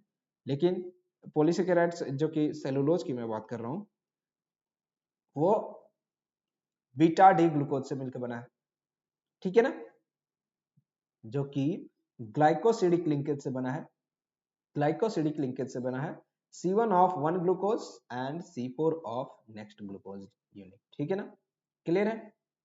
ओके, तो ये कहानी है हमारे पास सेलुलोज की, बहुत छोटा सा है लेकिन काम का चीज है, ठीक है ना। कभी कभी इसका स्ट्रक्चर देखिए पूछ लिया जाता है, क्योंकि एक बार क्वेश्चन आ चुका है कि कौन सा स्ट्रक्चर जो है सेलुलोज है, तो इस तरीके का कुछ क्वेश्चन आया था, ठीक है ना। उसमें बीटा लिंकेज की बात की थी, तो ये आप देख पा रहे हो, ये आप देख पा रहे हो, ये बीटा लिंकेज है। आप अल्फा लिंकेज एमाइलोज में देखा था आपने, देखो आप ध्यान से देखो, ये अल्फा लिंकेज हमारे पास एमाइलोज में है। बीटा लिंकेज क्या है, ये एक ही चेन में होता था, और ये देखो अलग अलग चेन में, है ना। सेलुलोज हमारे पास क्या है, स्ट्रेट चेन पॉलीमर्स, ठीक है, क्लियर है। ओके, तो आप ये बीटा लिंकेज आपको याद होनी चाहिए। याद आ गया क्वेश्चन। एक्चुअली अल्फा लिंकेज और बीटा लिंकेज से रिलेटेड कुछ क्वेश्चन पूछा था, ठीक है ना। तो हाँ, लिंकेज के बारे में तो बहुत सारे स्टूडेंट जो है एमाइलोज और सेलुलोज में कंफ्यूज हो गए और वहां पे गलत करके आ गए। तो कंफ्यूज नहीं होना, ठीक है। नाम से थोड़ा सा सतर्क रहना, नाम बहुत इंपॉर्टेंट है केमिस्ट्री में। अब बात करते हैं ग्लाइकोजेन की। ग्लाइकोजेन क्या है, ग्लाइकोजन भी एक हमारे पास क्या है, कार्बो पॉलीसेकेराइड्स है, ठीक है।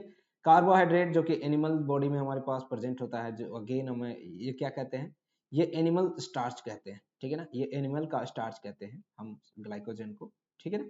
और सेलुलोज को हम प्लांट्स का स्टार्च कह सकते हैं, ठीक है, कह सकते हैं, ऐसा कोई जरूरी नहीं है, ठीक है। Okay, it is a structure is similar to the amylopectin. तो एमाइलोपेक्टिन आपने देखा था, वो जो प्री कॉम्प्लेक्स होता था, एमाइलोज होता था, एक एमाइलोपेक्टिन। सो ये एमाइलोपेक्टिन के थोड़ा सा सिमिलर होता है, ठीक है ना, और कह सकते हो कि और ज्यादा हाईली ब्रांचेड होता है, and its structure is similar to amylopectin and is rather more highly branched। ये एमाइलोपेक्टिन से भी थोड़ा और ज्यादा ब्रांचेड होता है, उसके जैसा होता है लेकिन और भी ज्यादा ब्रांचेड होता है, ठीक है ना। ये पाया जाता है हमारे पास किसमें, लिवर में, मसल्स में, ब्रेन्स में, ठीक है ना। और जब भी बॉडी को ग्लूकोज की आवश्यकता होती है, जब भी बॉडी ग्लूकोज की आवश्यकता होती है, तो एंजाइम क्या करता है, ये ग्लाइकोजेन को ब्रेक करता है ग्लूकोज में, ये ग्लाइकोजेन को ब्रेक करता है ग्लूकोज में। Glycogen is found in yeast and fungi, ये यीस्ट और फंगी में भी पाया जाता है, ठीक है ना। तो ये हमारे पास कार्बोहाइड्रेट्स और उसके टाइप्स खत्म होते हैं, ठीक है ना, जो कि हमने बहुत ज्यादा टाइम ले लिया है, लेकिन हाँ, इतना पढ़ने के बाद अगर आप थोड़े से ध्यान से आपने देखा है वीडियो को, जो भी हमने बताया है, और आप भी साथ ही साथ पढ़े हो एनसीईआरटी के लाइन बाय लाइन, तो आपको कोई टेंशन की बात नहीं है, आप बढ़िया से करके आओगे। Carbohydrate are essential for life in both plant and animal, ये बात तो सही है, ठीक है ना, इसी से हमारा मेजर पोर्शन और मेजर पार्ट हमें बना होता है, ठीक है ना। Honey has been used for long time instant as an instant source of energy, why Veda, ठीक है ना, Veda in Ayurveda system medicine, आप जानते हो वेद में, ठीक है ना। ओके, सो ये सारी चीजें जो है उतनी ज्यादा काम की चीजें नहीं है, ठीक है ना। Clothes our self with the cellulose in the form of cotton fibre, okay, cloth में हम लोग यूज करते हैं, ठीक है ना, मटेरियल्स इंपॉर्टेंट है। टू एडोप्टोज, अच्छा एल्डोपेंटोज, लाइक डी राइबोज और D two dextrorotatory D ribose are present in the nucleic acid, ठीक है। तो ये अभी तक पूछा नहीं गया है, चांस के पूछ सकता है, कोई ऐसा कोई जरूरी नहीं है ना, पूछ सकता है, मतलब एनसीईआरटी का लाइन बाय लाइन ये बायोमोलिकुल्स में इंपॉर्टेंट है, तो अभी तक तो ये पूछा नहीं है, ठीक है ना। और हमने शायद देखी नहीं है, हो सकता है पूछा भी हो, लेकिन अभी तक हमने देखी नहीं है। Carbohydrates are found in biosystem in the combination with the many, okay, ठीक है। तो ये हमारा पूरी तरीके से खत्म होता है कार्बोहाइड्रेट। अब हम चलते हैं प्रोटीन्स पे, ठीक है ना। तो आप ये क्वेश्चंस कर सकते हो, ग्लूकोज, अरे हमारा तो करो, ठीक है। Protein are the most abundant biomolecule of the living system everyone, ठीक है ना। प्रोटीन जो है लिविंग सिस्टम की जितने भी है, उसमें सबसे ज्यादा जो है क्या होता है, ये हमारे पास सबसे ज्यादा क्या होता है, प्रोटीन्स पाया जाता है, ठीक है ना। और ये मतलब इससे ही मिलकर बना होता है। तो क्या बात करते हैं इसकी मेन सोर्सेज की, मैं बात करूं तो क्या हो जाएगा, प्रोटीन्स आर मिल्क, चीज, पल्स, ठीक है ना, पीनट्स, फिश हो गया, मीट हो गया, जो नॉन वेजिटेरियंस है उनके लिए, ठीक है। और ये जो होता है बॉडी के हर एक पार्ट में पाया जाता है, इसीलिए इसे हम लोग क्या कहते हैं, इसे हम लोग फंडामेंटल बेसिक ऑफ स्ट्रक्चर भी कहते हैं, ठीक है ना, ठीक है, ओके। और ये बहुत ही ज्यादा जरूरी है ग्रोथ के लिए और बॉडी को मेंटेनेंस के लिए, ठीक है ना। ओके, आगे बढ़ते हैं एवरीवन, ठीक है। All proteins are the polymers of alpha amino acid, ये बहुत इंपॉर्टेंट लाइन हो जाता है, इसलिए मैं इसे रेड से वो करूंगा, क्योंकि इससे भी लाइन क्वेश्चन पूछा गया है, ठीक है। अमीनो एसिड जो होता है, जितने भी प्रोटीन्स है वो क्या है, पॉलीमर्स हैं, किसके, अल्फा एमिनो एसिड के, अल्फा एमिनो एसिड, ठीक है। तो अब बात करते हैं अमीनो एसिड क्या है, ठीक है ना, क्योंकि ये अगर प्रोटीन अगर पॉलीमर है तो उसका छोटा यूनिट अल्फा एमिनो एसिड, तो अमीनो एसिड के बारे में भी जानना चाहिए। तो अमीनो एसिड कुछ नहीं, इसमें एमिनो ग्रुप और कार्बोक्सिलिक एसिड दोनों प्रेजेंट होंगे, जिस भी हमारे कंपाउंड में, उसे हम लोग क्या कहते हैं, एमिनो एसिड कहते हैं। उसमें नहीं कहेंगे जो ये दोनों रखता हो। एमिनो एसिड वो है जिसमें हमारे पास एमिनो और कार्बोक्सिलिक एसिड दोनों में अंतर है। लैंग्वेज आप ध्यान देना, मैंने गलत कह दिया, ठीक है ना। एमिनो एसिड वो है जिसमें एमिनो ग्रुप और कार्बोक्सिलिक एसिड फंक्शनल ग्रुप दोनों प्रेजेंट हो, ठीक है, उसे हम लोग एमिनो एसिड कहेंगे, ठीक है ना। और ये जो है डिपेंड करेगा कि कौन जो है लीड करेगा, बेसिक होगा या एसिडिक होगा, ये डिपेंड करेगा कि NH2 ग्रुप किसमें ज्यादा है, ठीक है ना, और CH3OH ग्रुप कितने ज्यादा है। Depending on the relative position of amino group with the respective of the carboxylic group, the amino acid can be classified as alpha, beta, gamma, delta and so on. Only alpha amino acid obtained by the hydrolysis of the protein. Okay, ये line बहुत important हो जाता है कि हमारे पास protein के hydrolysis से केवल और केवल अल्फा एमिनो एसिड पाया जाता है, ठीक है। अच्छा, यहाँ पे एक दूसरा पॉइंट कह रहा था, ये कुछ अलग पॉइंट कह रहा था। अगर हम बात कर ले डिपेंड ऑन द पोजीशन, अगर इस वाले कार्बन पे हमारे पास COOH अगर अटैच कर दूं और इस वाले कार्बन पे हम इसी कार्बन पे हम कह दें, ठीक है, कि हमारे पास NH2 ग्रुप अटैच्ड है, तो ये क्या हो जाएगा, ये अल्फा कार्बन है, तो इसीलिए हमारे पास ये अल्फा एमिनो एसिड हो जाएगा। यहाँ पे अगर हमारे पास कार्बन आ जाए, यहाँ पे हमारे सिर्फ NH2 ग्रुप अटैच हो जाए, ठीक है, तो हम कह देंगे कि ये क्या है, ये हमारे पास बीटा बीटा एमिनो एसिड हो जाएगा, ठीक है। फिर ये बीटा हो जाएगा, फिर ये बीटा गामा डेल्टा, इस तरीके से NH2 अगर यहाँ पे जुड़ा हो इसके बदले, तो ये बीटा वाला हो जाएगा। आगे बढ़ते हैं, ठीक है ना। They are mainly other functional group, ठीक है ना, दे में कंटेन अदर फंक्शनल ग्रुप, तो ये कोई जरूरी नहीं कि केवल ये दो हो, लेकिन ये दोनों कम से कम हो, ठीक है ना, ये दोनों कम से कम हो ही, इसके बाद अलग आ जाए वो अलग बात है, लेकिन ये दोनों यानी कि एमिनो ग्रुप और, ठीक है ना, कार्बोक्सिलिक ग्रुप दोनों कम से कम होंगे, ठीक है ना।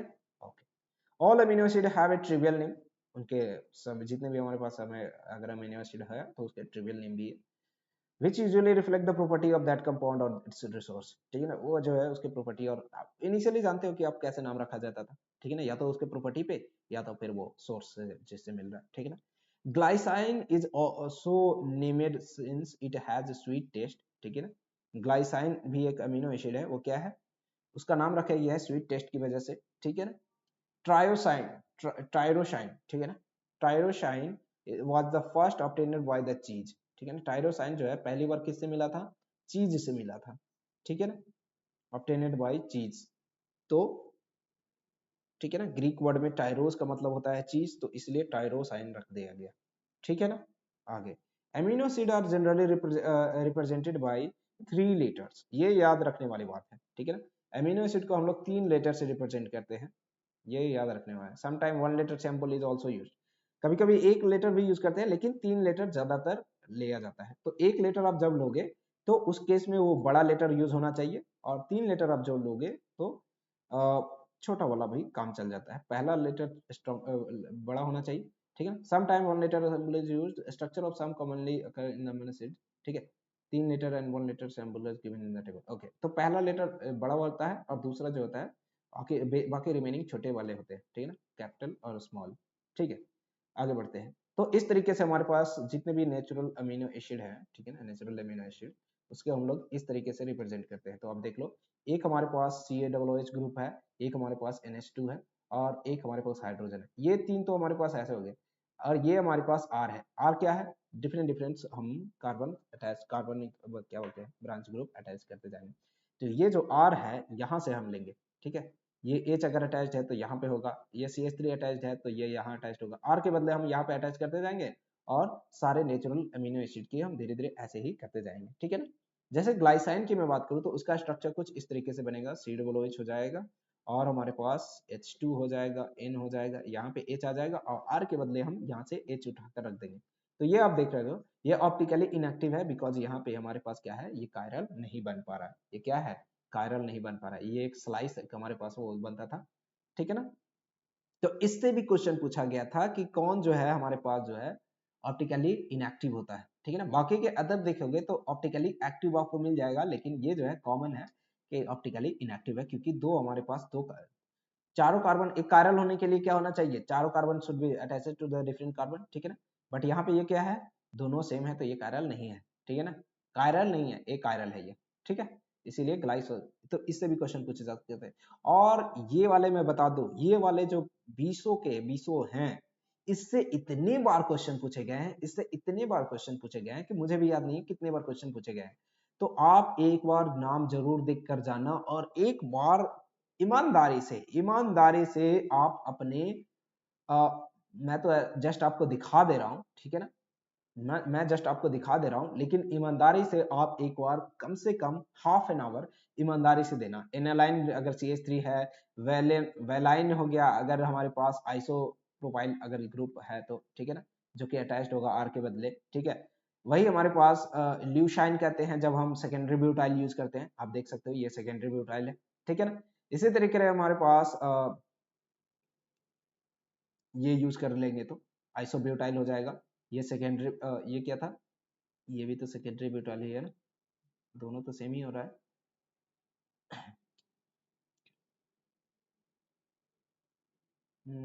ऐसा कैसे हो रहा है, एक सेकेंड हम देख लेते हैं। CH3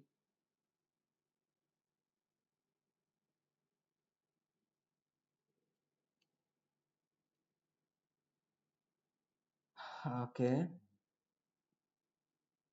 ठीक है ना। तो ये वाला कार्बन जो है CH3 और CH3 दोनों तो सेम ही है ना। कोई नहीं, आप एक बार देख लेना, आइसोल्यूशन भी कहेंगे, ठीक है। थोड़ा सा कोई ना कोई चेंजेस होनी चाहिए थी, है ना, होगी। ओके, इसी तरीके से आर्गेनाइन हो गया। इस बार के क्वेश्चन जो पूछा था वो शायद सेरेन से पूछा था या थियोराइन से, ऐसा कुछ, साइटोसाइन, इस तरीके से हमारे पास क्वेश्चन पूछा था। तो आपको ये फंक्शनल ग्रुप अगर याद है तो कम से कम इसेंशियल वाले, ये जो है जो इसेंशियल वाले हैं, जो स्टार वर्ड लगा हुआ है, स्टार वर्ड जो भी जितने भी लगे हुए हैं वो आपको याद होने चाहिए, ठीक है। वो इसेंशियल अमीनो एसिड है, वो क्या है, इसेंशियल अमीनो एसिड है। देखो आपने यहाँ पे लिखा हुआ है essential amino acid. Amino acid are classified as acidic, basic और neutral depending on the relative number of amino and carboxylic group in the molecules, ठीक है ना। अगर इक्वल दोनों हमारे पास अमीनो और कार्बोक्सिलिक ग्रुप दोनों इक्वल नंबर में है तो उसे हम लोग न्यूट्रल कहेंगे। अगर अमीनो ग्रुप ज्यादा है तो उसे बेसिक कहेंगे, और अगर कार्बोक्सिलिक ग्रुप ज्यादा है तो एसिडिक कहेंगे, ठीक है ना, ठीक है ना। यही बस इतना सा लाइन लंबा सा लिखा हुआ है बस, और कुछ नहीं है। Amino acid are usually colourless होता है। एमिनो एसिड क्या होता है, यूजुअली कलरलेस होता है, क्रिस्टलाइन सॉलिड होता है, ठीक है। तो ये छोटे छोटे बेसिक प्रॉपर्टीज हैं। वाटर सॉल्युबल होते हैं, हाई मेल्टिंग सॉलिड होता है, behave like salt rather than the simple amino और कार्बोक्सिलिक एसिड, ठीक है ना, जनरली सॉल्ट जैसा बिहेव करता है due to the presence, okay okay, ठीक है ना, this behaviour due to the presence of the acidic and basic, ठीक है ना, सेम मॉलिक्यूल, ठीक है। In the aqueous solution carboxylic group loses a proton and amino group can accept one proton, ये वाला पॉइंट अच्छा है, ठीक है ना। Giving rise a dipolar ions known as zwitter ion, ठीक है ना। तो वाटर में जब इसे डिजोल्व किया जाता है तो सीडोलोइड जो है एक हाइड्रोजन लॉस करता है और NH2 ग्रुप एक एक्सेप्ट करता है, ठीक है। तो इस तरीके से एक ज्विटर आयन बनता है, ज्विटर आयन बनता है, ठीक है। This is natural but contain both positive and negative charge. Neutral होता है, नेचुरल नहीं, न्यूट्रल होता है, पर इसके साथ ही साथ पॉजिटिव और नेगेटिव चार्ज दोनों होता है, ठीक है ना। In zwitter ionic form amino acid act as a, sorry, amino acids so in Twitter form so amphoteric behavior as they react both as acid as base, ठीक है ना, एसिड एंड बेस दोनों के जैसा बिहेव करता है। Except glycine all other naturally occurring amino acid are optically active. Glycine को छोड़कर, ठीक है ना, जैसे कि हमने बताया था, इससे भी क्वेश्चन पूछा गया है एग्जैक्ट लाइन से। ग्लाइसाइन को छोड़कर सारे जो है ऑप्टिकली एक्टिव हैं, ठीक है, since the alpha carbon atom is the asymmetric, ठीक है, okay. The these exist in D and alpha, आप जानते हो कि ऑप्टिकली एक्टिव होगा तो डी एंड अल्फा में एग्जिस्ट करेगा। Most naturally occurring amino acid, ठीक है ना, most naturally occurring amino acid we have, sorry, have L configuration, जितने भी नेचुरली अकरिंग हैं उन मोस्ट ऑफ जो है क्या है, अल्फा एल कॉन्फ़िगरेशन, ठीक है। L amino acid are represented by the writing NH2 group on left hand side, ठीक है। तो आप ये भी यूज देख सकते हैं, ठीक है। अब बात करते हैं स्ट्रक्चर ऑफ प्रोटीन्स के। तो इससे भी क्वेश्चन पूछा गया है, क्या ही बताऊं कितने क्वेश्चन पूछे गए हैं। You have already read that proteins are the polymers of amino acid and they are connected to each other by polypeptide bond, ठीक है ना, अभी हमने देखा था। अच्छा, पॉलीपेप्टाइड के बॉन्ड के बारे में आपको नहीं पता है तो मैं बता दूं, ठीक है। पॉलीपेप्टाइड क्या है, कुछ नहीं, बस यहाँ से OH वाले से और यहाँ से एक H ले लो, ठीक है, यहाँ से वाटर निकाल दो तो ये जो बनता है C डबल बॉन्ड ONH, ठीक है, यही बॉन्ड को पॉलीपेप्टाइड बॉन्ड कहते हैं, ठीक है ना, एक इस तरीके का एक इस तरीके का, है ना। तो इसी को हम लोग क्या कहते हैं, पॉलीपेप्टाइड बॉन्ड कहते हैं, सॉरी पेप्टाइड बॉन्ड कहते हैं। और बहुत सारा अगर बॉन्ड होता है पॉलीपेप्टाइड हो जाएगा, ठीक है ना। You have already read that the proteins are the polymers of amino acid, ये हमने देखा है। They are connected to the each other by the polypeptide bond, ठीक है ना। ग्लाइकोसिडिक लिंकेज किस में होता था, कार्बोहाइड्रेट में। पेप्टाइड बॉन्ड किस में होगा, प्रोटीन्स में। तो ये याद रखने वाली बात है, ठीक है ना। पॉलीपेप्टाइड बॉन्ड होता है और इस लिंकेज को हम लोग पेप्टाइड लिंकेज कहते हैं, ठीक है। और ये बनता कैसे है, ये COOH और NH2 ग्रुप के रिएक्शन से बनता है, ठीक है ना। ओके, ये क्या कह रहा है, the molecules this result in the elimination of water molecules, जब अभी जो हमने बताया, ठीक है, अभी जो हमने बताया इसको हम लोग पॉलीपेप्टाइड बॉन्ड कहते हैं। पॉलीपेप्टाइड बॉन्ड कौन सा है, ये वाला, है ना, पॉलीपेप्टाइड बॉन्ड COONH, ठीक है। The product of reaction is called dipeptide, the product of this reaction is called dipeptide because it is made up of 2 amino acid, ठीक है, बढ़िया बात है। प्रोडक्ट जो बनेगा उसको हम लोग डाइपेप्टाइड भी कहेंगे क्योंकि वो जो है 2 अमीनो एसिड से मिलकर बना होगा, right. When carboxylic acid of the glycine combined with the amino group of the alanine, it is the alanine, we get dipeptide glycyl alanine, ठीक है। तो ये आप एग्जांपल देख सकते हो, ठीक है, कोई दिक्कत की बात नहीं है, आप ये एग्जांपल यहाँ से देख सकते हो। ये क्या है, ग्लाइसाइल एलानाइन, ठीक है। Okay. The third amino acid combined to dipeptide, the product is called tripeptide. जैसे जैसे नंबर बढ़ते जाएंगे उसे हम लोग उस बेसिस पे कहते जाएंगे। अगर हमारे पास 2 अमीनो एसिड मिलके हमारे पास एक पेप्टाइड बॉन्ड रहता है तो उसे हम लोग डाइपेप्टाइड कहेंगे। अगर 3 अमीनो एसिड रिएक्ट करके 2 हमारे पास पेप्टाइड बॉन्ड प्रोवाइड करते हैं तो उसे ट्राइपेप्टाइड कहेंगे। तो अमीनो एसिड जितने होंगे उतने नंबर ट्राई कहेंगे, अगर 3 है तो 3 ट्राई कहेंगे, 2 है तो 2 कहेंगे, ठीक है ना। ओके, ठीक है। तो डिपेंड किस पे कर रहा है, अमीनो एसिड पे डिपेंड कर रहा है। अमीनो एसिड जितने होंगे उतने हम कहेंगे। 4 है तो टेट्रापेप्टाइड, 5 है तो पेंटापेप्टाइड, 6 है तो हेक्सापेप्टाइड, ठीक है ना, क्लियर है।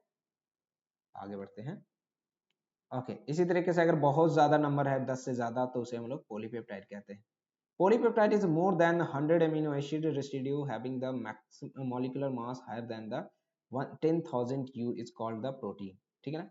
वैसे पॉलीपेप्टाइड जिसमें कि मतलब क्या बताऊं, 1000 से भी 100 से भी ज्यादा हमारे पास अगर अमीनो एसिड जुड़े हुए हैं और जिनका मास हमारे पास, मोलर मास हमारे पास 10,000 U से ज्यादा है, उसे हम लोग प्रोटीन्स कहते हैं। तो प्रोटीन क्या है, पॉलीपेप्टाइड्स, किसका, अल्फा अमीनो एसिड का। आगे बढ़ते हैं, ठीक है। तो आप ये मतलब आप याद रख सकते हो, ठीक है। प्रोटीन्स के लिए मैं यहाँ पे हाईलाइट कर देता हूँ। पॉलीपेप्टाइड्स और प्रोटीन में क्या होता है, बहुत ज्यादा अंतर नहीं होता है, ठीक है ना, बहुत ज्यादा अंतर नहीं होता है। Polypeptides with the fewer amino acid are likely to be the called proteins if the ordinary have a well defined conformation, ठीक है, conformation of proteins such as insulin which is a, insulin क्या होता है, ये जो है 51 amino acid से मिलकर बना होता है। इंसुलिन क्या है, 51 अमीनो एसिड से मिलकर बना होता है, ठीक है ना। Protein are classified into 2 types on the basis of their molecular shape, ठीक है। 2 टाइप से डिवाइड किया गया है प्रोटीन्स को, बेसिस पे, किस पे, दिखाता हूँ इसके। Proteins can be classified into 2 types on the basis of their molecular shape. Molecular shape की बेसिस पे इसे 2 पार्ट में डिवाइड किया गया है। एक फाइब्रस प्रोटीन होता है, फाइब्रस, ठीक है, फाइब्रस प्रोटीन। और दूसरा मैं बात करता हूँ, ठीक है, दूसरा क्या हो जाएगा, ग्लोबुलर प्रोटीन, ठीक है। तो पहले की बात करते हैं, फाइब्रस प्रोटीन क्या होता है, ये हम मॉलिक्यूलर शेप के बेसिस पे टाइप में डिवाइड करते हैं, ठीक है ना, प्रोटीन्स को। तो फाइब्रस प्रोटीन क्या होता है, when the polypeptide chain run parallel and held together by the hydrogen and disulphide bond, ठीक है ना, then fibre like structure is formed, such proteins are generally insoluble in water, ठीक है। तो ये एक हमारे पास फाइबर लाइक स्ट्रक्चर बनता है, और ये क्या होता है, प्रोटीन, वैसे प्रोटीन जो होता है जनरली इनसॉल्युबल इन वाटर होते हैं। Some common examples are keratin, keratin जो हमारे बालों में पाया जाता है, तो इससे भी एक बार क्वेश्चन पूछा जा चुका था, ठीक है ना। और ये जो है कॉम्पिटेटिव एग्जाम में भी एक बार मैं एग्जाम दे रहा था तो उसमें भी ये देखा था, ठीक है। तो उसमें भी ये दिखा था। तो आप देख सकते हो कितना इंपॉर्टेंट हो जाता है। ये बालों में पाया जाता है कैरेटीन का। एक्चुअली मैंने ये याद रखा था, एक तो मैंने एक बार पढ़ा था, और दूसरा बात जो है, एक प्रचार आता था ट्रेसमे एक शैम्पू है, जैकलिन फर्नांडिस करती थी इनिशियली, ठीक है ना। तो हमने क्रिकेट में देखा था, तो उसमें उसमें कहता है कैरेटीन और मिल्क से मिलके ऐसे कुछ करके प्रोटीन आया था। तो वहां से मुझे याद रह गया था कि ये कैरेटीन जो होता है, ये एक हमारे पास क्या होता है, प्रोटीन होता है, जिसमें जो होता है बालों में पाया जाता है, ठीक है। मायोसिन जो होता है मसल्स में पाया जाता है, तो मायोसिन भी आप याद रख सकते हो। मायोसिन एक प्रोटीन है जो कहाँ पाया जाता है, मसल्स में पाया जाता है, ठीक है ना। ठीक है, ये सब क्या है, फाइब्रस प्रोटीन्स के एग्जाम्पल है, फाइब्रस प्रोटीन्स के एग्जाम्पल है। अब बात करते हैं ग्लोबुलर प्रोटीन्स की, अब बात करते हैं ग्लोबुलर प्रोटीन का। तो ये इसका स्ट्रक्चर इंपॉर्टेंट है और बहुत ज्यादा इंपॉर्टेंट है, ठीक है ना। इससे बहुत बार क्वेश्चन पूछा जा चुका है, अभी हाल फिलहाल में ही पूछा था। मैं दिखाता हूँ क्या क्वेश्चन पूछा था वो, ठीक है। This structure result when the chain of the polypeptide coil around to give the spherical shape, ठीक है। These are usually soluble in water, ये क्या होता है, these are soluble in water, और वो क्या था, ग्लोबुलर प्रोटीन क्या था, ठीक है ना। ये भी क्या था, insoluble in water था। तो दोनों में थोड़ा सा अंतर है, ये क्या है, वाटर soluble होता है, और ये क्या होता है, फिर से लिखता हूँ, फिर से पढ़ते हैं। This structure result when the chain of polypeptide coil around the around, ठीक है, chain of polypeptide coil around two give a spherical shape, ठीक है ना, around two give a spherical shape, उसे हम लोग क्या कहेंगे, ये कैसे बनता है, अगर हमारे पॉलीपेप्टाइड चेन जो है, पॉलीपेप्टाइड कॉइल जो है, वो राउंड शेप स्पेरिकल शेप ले लेता है, तो उसे हम लोग उससे हमारा ग्लोबुलर प्रोटीन जनरेट होता है, ठीक है ना। They are water soluble in nature, insulin और albumin are the common example of globular protein. तो ये याद रखने वाली बात है कि ग्लोबुलर प्रोटीन जो है किसके एग्जांपल है, सॉरी, इंसुलिन एंड जो है एल्बुमिन जो है किसके एग्जांपल है, वो ग्लोबुलर प्रोटीन स्ट्रक्चर के एग्जांपल है, ठीक है। Structure and shape of proteins can be studies at the 4 different level, ठीक है ना। Structure and shape of proteins can be, ठीक है, ये कितने 4 डिफरेंट स्टेजेस और लेवल पे पढ़े जा सकते हैं, प्राइमरी, सेकेंडरी, टर्सरी और quaternary, each level being more complex than the previous one, ठीक है ना। प्राइमरी स्ट्रक्चर ऑफ प्रोटीन्स की मैं बात करूं, प्राइमरी स्ट्रक्चर ऑफ प्रोटीन्स कह लो, फिर सेकेंडरी स्ट्रक्चर ऑफ प्रोटीन्स की मैं बात करूंगा, ठीक है। तो सबसे पहले बात करते हैं प्राइमरी स्ट्रक्चर ऑफ प्रोटीन्स की, ठीक है। Primary structure of protein, primary may have one or more polypeptide chains, ठीक है ना, इसमें एक या एक से ज्यादा हो सकते हैं। each polypeptide chain, ठीक है ना, each peptide in the proteins has a amino acid linkage with each other in the specific sequences in its these sequences of amino acid that is said to be the primary structure of that protein, ठीक है ना, primary structure of that protein. Any changes in this primary structure, that is the sequence of amino acid, create different protein, ठीक है ना। क्या बोल रहा है ये, any changes in the primary structure, that is the sequence of amino acid, create a different protein, ठीक है। तो पहला तो बहुत ज्यादा वो इंपॉर्टेंट नहीं बनता है, ठीक है, in the specific sequence, the sequence of amino acid said to be primary structure, okay, each peptide in the protein have a linkage with the each other in the specific sequence in, अच्छा, अगर एक भी थोड़े से भी changes हुआ तो वो डिफरेंट डिफरेंट बना लेगा, तो ये बहुत ही यूनिक होता है, ठीक है ना। आगे की बात, secondary structure of protein refer to the shape. तो ये लाइन जो है ना बहुत इंपॉर्टेंट बन जाता है कि प्राइमरी स्ट्रक्चर किस चीज को रिफर करता है, सेकेंडरी स्ट्रक्चर किस चीज को रिफर करता है, तो ये इंपॉर्टेंट हो जाता है, ठीक है ना। ओके, तो सेकेंडरी स्ट्रक्चर क्या है, secondary structure refer to the shape of, secondary structure of proteins refer to the shape in which the long peptide, ठीक है ना, long polypeptide chains can exist, in which long polypeptide chain can exist. क्या बोल रहा है, secondary structure of proteins refer to shape, ठीक है ना, in which long polypeptide chain can exist, okay, बिल्कुल ठीक, ठीक है। They are found exist in the two different type of structure, they are found to exist in two different type of structure, ये क्या होता है, दो डिफरेंट स्ट्रक्चर, अल्फा हेलिक्स और बीटा प्लीटेड शेप, ठीक है ना, बीटा प्लीटेड शेप, क्लियर है। they are found to exist in two different type of structure, alpha helix और बीटा प्लीटेड सीट स्ट्रक्चर, ठीक है ना। This structure arise due to the regular folding of backbone, ठीक है ना, regular folding of backbone due to the folding of backbone of the polypeptide chain due to the hydrogen bonding between this and this, ठीक है ना। ये जो structure बनते हैं वो कैसे बनते हैं, वो एराइज होते हैं regular folding of backbone of polypeptide chain due to the hydrogen bonding between this and this, ठीक है ना। Alpha helix is the one of the most important most common way in which a polypeptide chain form all the possible hydrogen bond.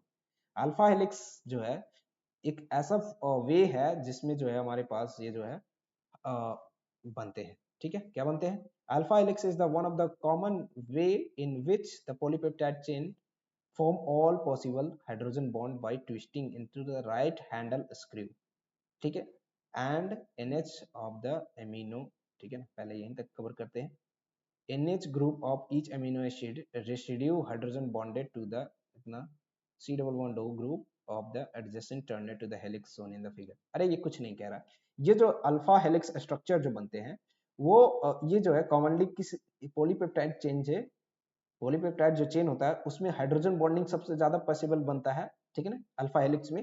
और ये क्या होता है, ये right screw आप जो देख पा रहे हो, राइट स्क्रू देख पा रहे हो, ये इसी तरीके से हमारे पास सर्कुलर फॉर्म में बनता है, ठीक है ना। उसमें हाइड्रोजन बॉन्डेड प्रेजेंट होता है जिसमें कि हाइड्रोजन बॉन्ड किसके किसके बीच में होता है, सी डबल बॉन्ड ओ और NH के H और सी डबल बॉन्ड O में जो O है उसके बीच में हाइड्रोजन बॉन्डिंग बनता है, ठीक है ना। तो बस यही कह रहा है ये। In the beta structure all the peptide chain are stretched, ठीक है ना। अल्फा हेलिक्स के फॉर्म में किसका होता है, कैसे होता है, ये हाइड्रोजन बॉन्ड जो है सर्कुलर के फॉर्म में होता है, ठीक है ना, सर्कुलर के फॉर्म में, हेलिक्स के फॉर्म में, सॉरी हेलिक्स के फॉर्म में होता है। और बीटा में क्या होता है, बीटा में क्या होता है, in beta structure all peptide chains are stretched out to nearly maximum extension and then laid side by side, ठीक है ना, held together by the intermolecular hydrogen bonding। यहाँ पे क्लियरली मेंशन कर रहा है इंटरमोलिकुलर हाइड्रोजन बॉन्डिंग, ठीक है ना, ठीक है। ये इंटरमोलिकुलर हाइड्रोजन बॉन्डिंग दो तरीके से होता है, इंट्रा और इंटर, ठीक है ना। सो सब में क्या है, इंटरमोलिकुलर हाइड्रोजन बॉन्डिंग मतलब कि अलग अलग हमारे पास मॉलिक्यूल्स के बीच में, ठीक है ना। ओके, ये आप देख पा रहे हो, ये बीटा बीटा प्लेटेड सीट है, ठीक है, ये बीटा प्लेटेड सीट है और ये अल्फा हेलिक्स। तो अल्फा हेलिक्स में ऐसा बॉन्डिंग होता है और बीटा में सीट के फॉर्म, ठीक है। आगे बढ़ते हैं। The structure resemble to the pleated sheet fold of drapery and thrown, ठीक है ना, ड्रेपरी। तो ये जो है आपने घर पे पर्दा देखा होगा उसके जैसा ये स्ट्रक्चर शो करता है, ठीक है ना, ठीक है। इसलिए हम इसे क्या कहते हैं, known as beta pleated sheet, ठीक है ना। आई होप आप समझ पा रहे हो, है ना। आगे बढ़ते हैं कि टर्सरी स्ट्रक्चर ऑफ प्रोटीन्स, जो भी इंपॉर्टेंट पॉइंट्स एवरीवन, ठीक है ना, वो मैं बताने की कोशिश कर रहा हूँ। तो टर्सरी स्ट्रक्चर जो होता है वो क्या रिप्रेजेंट करता है, overall folding of the polypeptide chain, overall folding को रिप्रेजेंट करता है। ये क्या रिप्रेजेंट करता है, एक सेकंड में हाईलाइट करता हूँ डिफरेंस से। Tertiary structure of protein represent the overall folding of the polypeptide chains. बस आपको यही याद रखना है, further folding of the secondary structure it's give the, ठीक है ना, that is the further folding. Third structure क्या होता है, दूसरे स्ट्रक्चर का और भी ज्यादा फोल्डिंग, ठीक है ना। तो वो क्या होता है, ये ओवरऑल फोल्डिंग को रिप्रेजेंट करता है, कौन, tertiary structure. Okay, it give rise to two major molecular shape, एक जो फाइब्रस होता है और दूसरा ग्लोबुलर। तो यहीं से हमारा फाइब्रस और दूसरा हमारे पास ग्लोबुलर रेज होता है, ठीक है ना। It gave to rise the major molecule shape, यहीं से हमारा शेप चेंजेस होता है, एक ग्लोबुलर प्रोटीन होता है और एक फाइब्रस प्रोटीन होता है, ठीक है ना। तो यहीं से आता है थर्ड वाले स्ट्रक्चर से, ठीक है ना। The main force which stabilizes 2 and 3 structure of proteins are hydrogen bond, ठीक है ना। सो दूसरे और तीसरे स्ट्रक्चर को कौन स्टेबलाइज करता है, मेन जो रिस्पॉन्सिबल है वो है hydrogen bonding. Please try to remember this thing. और क्या है, डाइसल्फाइड लिंकेज, और क्या है, वंडरवॉल, और क्या है, इलेक्ट्रोस्टैटिक फोर्स ऑफ अट्रैक्शन। तो ये सब किसके स्टेबलाइज करते हैं, सेकेंडरी और टर्सरी स्ट्रक्चर को, ठीक है। आगे बात करते हैं quaternary structure of proteins. Quaternary structure of proteins of the some proteins are composed of two or more polypeptide chains referred to as a subunit. The special arrangement of all these subunits with respect to other is known as quaternary, ठीक है। तो आपको बस ये याद रखना है, it is the special arrangement, ठीक है ना। स्पेशल अरेंजमेंट जब आएगा तो आप उसको क्या कहोगे, क्वाटरनरी स्ट्रक्चर। बस ऐसे ही line line by line question आए हैं, लाइन बाय लाइन आए हैं, तो आपको बहुत ज्यादा सोचना ही नहीं है, बस एज इट इज जो एनसीईआरटी का लाइन है वो आपको कॉमनली याद रखना है, देखना है, ठीक है। ओके। ओके, डायग्रामेटली आप देखोगे डायग्राम के फॉर्म में, तो ये हमारा प्राइमरी स्ट्रक्चर बहुत सिंपल वन, सेकेंडरी थोड़ा सा उससे कॉम्प्लेक्स, टर्सरी उससे और कॉम्प्लेक्स, क्वार्टिनरी की तो बात ही छोड़ दो, ये तो बहुत ही ज्यादा कॉम्प्लेक्स है ना। तो इस तरीके से हमारे पास स्ट्रक्चर होते हैं, ठीक है। Primary structure, secondary structure, tertiary structure, quaternary structure, ठीक है ना। डी नेचर ऑफ प्रोटीन्स, ये थोड़ा सा इंपॉर्टेंट हो जाता है, ठीक है ना। उसके बाद हम एंजाइम अगले वीडियो में करेंगे, ठीक है ना। तो डी नेचर ऑफ प्रोटीन की मैं बात कर लेता हूँ। The protein found in the biological system that which is a unique three-dimensional structure and biological activity is called native proteins, ठीक है ना। जो हमारे पास बायोलॉजिकल सिस्टम में पाया जाता है थ्री डायमेंशनल स्ट्रक्चर में, यूनिक थ्री डायमेंशनल स्ट्रक्चर में, ठीक है ना, उसे हम लोग नेटिव प्रोटीन्स कहते हैं, ठीक है ना। When a proteins is in native form it is subjected to the physical changes like change in temperature, ठीक है ना, ठीक है, चेंज इन टेम्परेचर और chemical changes like change in pH, ठीक है ना। The hydrogen bond are disturb, ठीक है। जब हम प्रोटीन के स्ट्रक्चर में चेंजेस करते हैं, when a protein is in native form it is subjected to physical changes like change in temperature और physical changes like chemical changes, change in pH, the hydrogen bond are disturb. जब हम इसके pH में temperature में change करते हैं, pH में change करते हैं, तो हाइड्रोजन बॉन्ड क्या होता है, वो डिस्टर्ब हो जाता है, ठीक है। इसकी वजह से क्या होता है, ग्लोबुलस अनफोल्डेड एंड हेलिक्स गेट अनकॉइलेड, ठीक है ना। इसकी वजह से क्या होता है, ग्लोबुलस में क्या होता है, अनफोल्ड हो जाता है, और हेलिक्स में क्या हो जाता है, हेलिक्स गेट अनकॉइलेड, ठीक है ना। And protein losses it biological activity, जिसकी वजह से हमारे पास क्या होता है, प्रोटीन जो होता है बायोलॉजिकली एक्टिविटी लॉस कर देता है, ठीक है ना। इसी को हम लोग डीनेचरेशन ऑफ प्रोटीन कहते हैं। हाँ, इससे एक क्वेश्चन पूछा था गया था, ठीक है ना। ड्यूरिंग डीन्यूट्रेशन, ये सेम लाइन क्वेश्चन पूछा गया था, during denaturation 2 and 3 structure are destroyed but the 1 degree structure, यानी प्राइमरी स्ट्रक्चर क्या होता है, remain intact. Coagulation of egg white और boiling is an common example of denaturation, another example is curding of milk which is caused due to the formation of lactic acid by the bacteria present into the milk। Clear है, clear everyone. तो ये हमारे पास हमने carbohydrate और protein की बातें कर ली है अपने 1 घंटे में ही आपने देखा है, ठीक है। अब हम इसके आगे वाले पार्ट को जो है नेक्स्ट वीडियो में कवर करूंगा, क्योंकि अभी जस्ट क्लास करने जानी है ना, क्लास लेनी है मुझे। यस, तब तक आप इतना पढ़ो, और इसके नेक्स्ट वीडियो जो है हम 3-4 घंटे के बाद ही कर पाएंगे, क्योंकि अभी कंटिन्यू मेरा 4 क्लासेस है, ठीक है एवरीवन। तो आप इतना करो, ऐसा नहीं है कि मैं अपलोड नहीं करूंगा, आज पूरा कंप्लीट वीडियो करूंगा अराउंड 10 बजे के आसपास तो बच ही जाएंगे, क्योंकि 10 बजे तक तो क्लास ही है, तो देखते हैं कब तक कर पाता हूँ, ठीक है ना। तब तक आप इतना पढ़ो, फिर उसके बाद तो आप एनसीईआरटी से थोड़ा पढ़ ही सकते हो, है ना।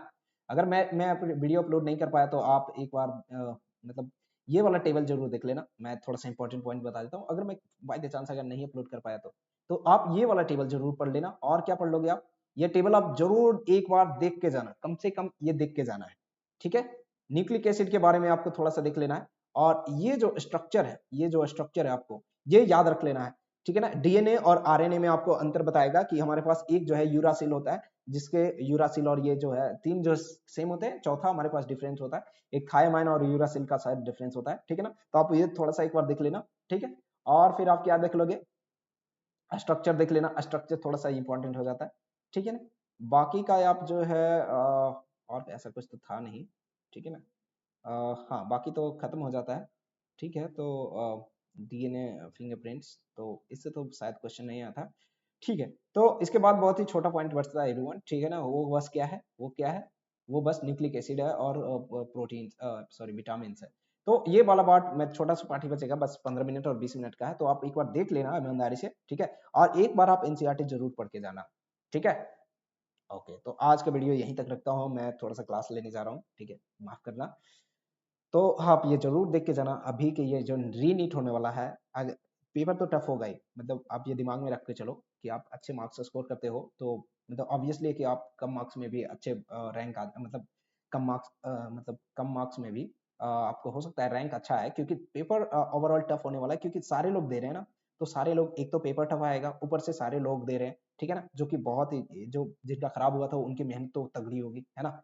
तो आप अपने अनुसार देख लेना, डिप्रेस नहीं होना है, बहुत ही अच्छे से एग्जाम देना है, ठीक है ना। बेस्ट ऑफ लक मेरी तरफ से, ठीक है।